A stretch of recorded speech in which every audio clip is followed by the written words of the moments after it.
જામનગરના city C division police સ્ટેશનમાં એક બોગસ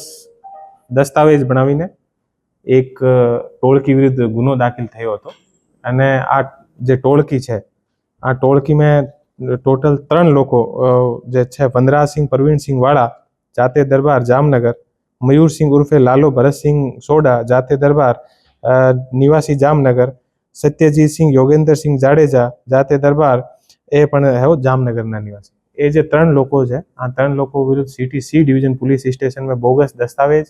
ચીટિંગની એક ફરિયાદ દાખલ થઈ હતી. આમાં જે સિટી સી ડિવિઝનમાં જે ફરિયાદ દાખલ થઈ છે આ બીએનએસની કલમ 316 2 316 5 318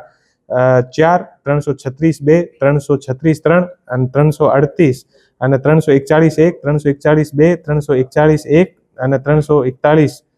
3 અને 341 4 અને 61 મુજબનો એક ગુનો દાખલ થયો. આ ટોળકી ઉપર સુરત જે સિટી છે ત્યાં ડીસીબી ક્રાઇમ પર બોગસ દસ્તાવેજ બનાવીને અને બીજા સ્ટેટથી ગેરકાયદેસર હથિયાર જે છે એ હથિયાર લેવાનો ગુનો પણ દાખલ થયો છે. એ જે આરોપી છે એ આરોપીઓ દ્વારા ટોટલ જામનગરના જે અલગ અલગ જગ્યા 82 પેઢી આપને ટોટલ બનાવવામાં આવેલ હતી અને આ 82 પેઢીમાંથી મેન જે 3 પેઢી છે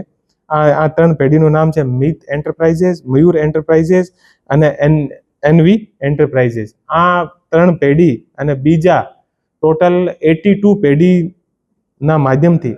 150 કરોડનો ટ્રાન્ઝેક્શન ગેરકાયદેસરના બોગસ બિલ બનાવીને